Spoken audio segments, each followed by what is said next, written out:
세상에는 이름에 대한 격언들이 꽤 있습니다.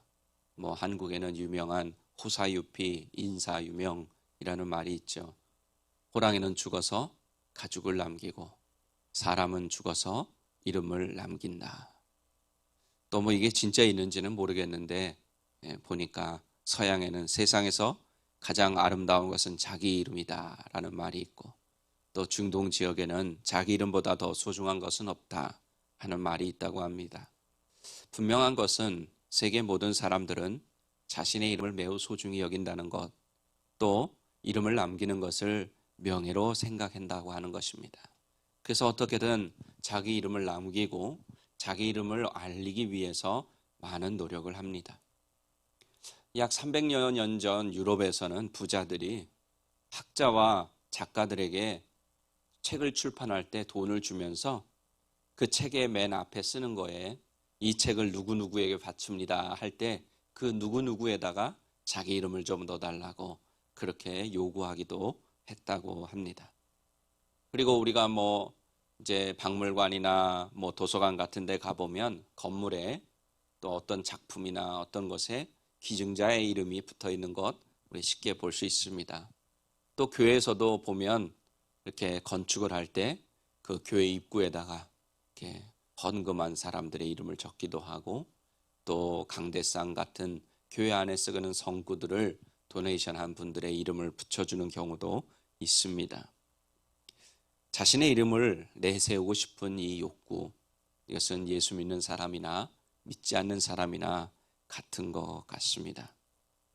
그래서 저는 오늘 본문 말씀에 의지해서 건짐을 받은 자에서 건져내는 자로라는 제목으로 우리에게 주시는 은혜를 나누고자 합니다.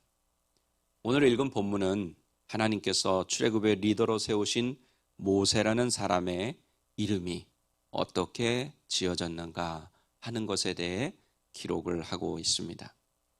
성경에 나오는 인물들의 이름은 요즘 우리의 이름보다 더 중요한 의미를 담고 있는 경우가 많습니다. 오늘 본문에 보면 이스라엘의 지도자 모세의 이름을 하나님께서 지어주신 것 같은데 그렇지 않은 것을 발견하게 됩니다. 하나님이 지어주신 것이 아니라 바로의 딸이 지어준 것으로 기록하고 있습니다. 일반적으로 모세라는 이름은 전형적인 애굽의 이름입니다. 모세라는 말은 애굽에서 누구누구의 아들 또는 누구누구의 신이라는 의미였습니다. 따라서 왕족은 대부분 이름 뒤에 모세를 붙여서 자신이 신과 비슷한 존재임을 과시하거나 가문을 강조하고 싶어 했습니다. 우리 옛날에 한국에도 조선시대에도 무슨 안동 김씨 가문 이런 거 있지 않아요? 그 이름을 또 양반이 아닌 이름이 없는 사람이 돈 주고 살 때도 그 족보를 사가지고 이렇게 이름 있는 가문의 족보를 사가지고 이름을 붙이는 것처럼 이 당시에도 아마 그런 모세라는 이름을 많이 붙였던 것 같아요. 예를 들면 아모세, 하모세, 투투모세, 투타모세 다 그런 경우입니다. 그런데 오늘 본문에는 모세라는 이름을 짓는 이야기에 설명을 하나 붙입니다. 바로의 딸이 모세라는 이름을 붙인 이유는 그 모세를 물에서 건져냈기 때문이라 이렇게 설명을 하고 있습니다. 이것을 보면 바로의 딸은 히브리 말을 알았던 것 같습니다. 일종의 워드 플레이를 통해서 모세의 삶에 어떤 의미 내지는 철학적인 의미를 심었다고 볼 수가 있습니다. 히브리어로 마샤는 건져내다라는 뜻을 가진 동사입니다. 그래서 모세는 이 동사의 능동태 분사형입니다. 능동태 분사형이기 때문에 이 모세를 정확하게 번역하면 물에서 다른 사람을 건져내는 자라는 뜻입니다. 성경에는 바로의 딸이 이름을 붙여줬는데 모세라고 그 뜻을 물에서 건져내었기 때문에 그렇게 했다고 했는데, 실제적으로 히브리어에서 모세는 물에서 다른 사람을 건져내는 자라는 의미를 가지고 있는 거예요. 좀 뭔가 이상하지 않습니까? 당시에 모세는 결코 다른 사람들을 물에서 건져내는 자가 아니었어요. 우리가 알고 있는 대로 바로의 딸이 의미를 둔 대로 건짐을 받은 자였습니다. 그런 상황에 맞춰서 이름을 짓는다면 그의 이름은 마샤의 수동태 분사형인 마슈이가 돼야 맞다고 성경학자들은 이야기를 합니다.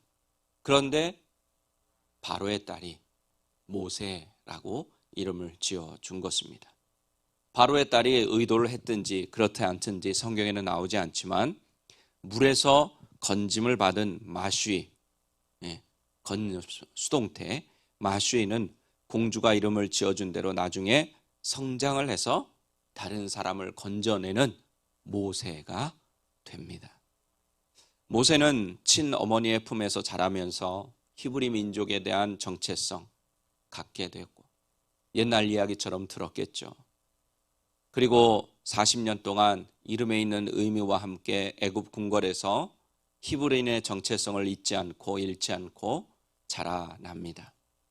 또 다른 40년 후에는 결국 우리가 알고 있는 대로 하나님의 부름을 받아서 정말로 자신의 민족을 물에서 건져내는, 즉 홍해에서 건져내는 사람이 되었고 애굽에서 건져내는 그런 사람이 되었습니다. 저는 이것이 하나님께서 하나님의 백성들이고 하나님의 자녀이고 하나님의 종들인 우리에게 원하시는 삶이 아닐까 그렇게 생각을 해보았습니다. 우리는 모두 한때는 누군가가 건져 주어야만 살 수 있는 사람들이었습니다. 무엇보다도 우리는 모두 죄인으로 지옥으로 갈 수밖에 없는 죄악된 세상에서 빠져 살던 사람들이었습니다. 우리는 죄인이기 때문에 스스로를 구원할 능력이 없습니다. 누군가의 도움으로만, 즉 누군가가 죄에서 건져 주어야만 구원을 얻을 수 있는 그런 존재였다는 뜻입니다. 바로의 공주가 갈대상자 안에서 울고 있는 히브리인 아기를 불쌍히 여겨서 살려 주었던 것처럼 죄인인 우리를 불쌍히 여겨주신 분이 계십니다. 바로 우리를 자신의 모양과 형상대로 지으신 하나님 아버지십니다. 그 하나님은 우리가 아직 죄인 되었을 때 먼저 우리를 사랑해 주셨습니다.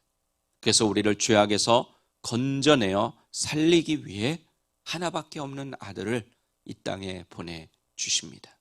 우리 요한복음 3장 16절 읽어드리겠습니다.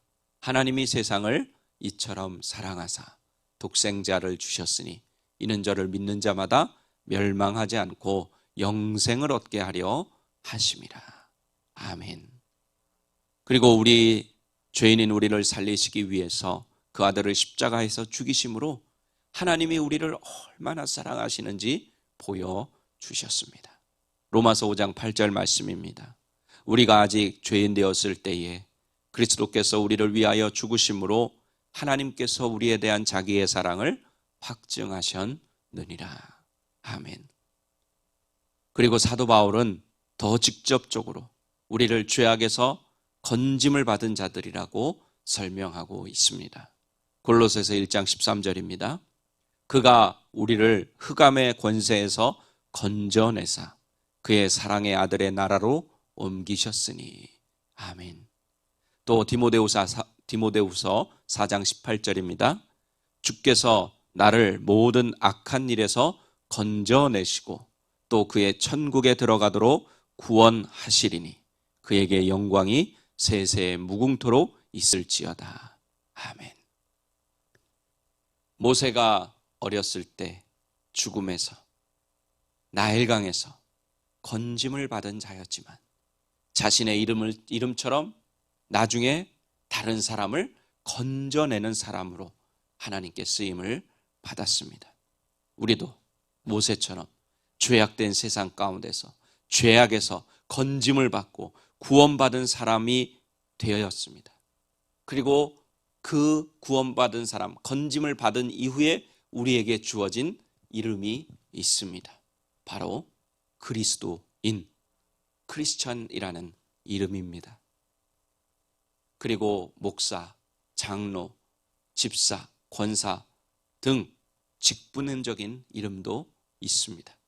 그렇다면 건짐을 받기 전에는 육신의 이름대로 살았다면 이제는 건짐을 받은 이후에 건져내어 살려주신 그 하나님의 은혜에 합당한 삶을 모세가 건짐을 받은 자에서 건져내는 사람으로 변화된 것처럼 우리도 건짐을 받은 이후에 나만 사는 것이 아니라 다른 사람도 죄악 가운데서 건져내는 데 쓰임받는 그리스도인으로 살아야 할 줄로 믿습니다. 하나님께서 우리를 죄악에서 건져주셔서 지옥에서 천국으로 옮겨주셨습니다. 그렇다면 우리도 우리의 과거처럼 죄악의 물결에 휩쓸려 죽음으로 달려가는 영혼들 건져내어 살려야 할 줄 믿습니다. 우리 사랑하는 오린교회 가족 여러분, 하나님께서 예수 그리스도의 생명과 맞바꾸시면서 우리를 죄에서 건져내어 살려주셨습니다. 하나님께로부터 건짐을 받아 구원받은 하나님의 백성이 되었으니까 이제는 다른 사람들을 건져내어 살리는 사람이 되라고 우리에게 말씀하십니다.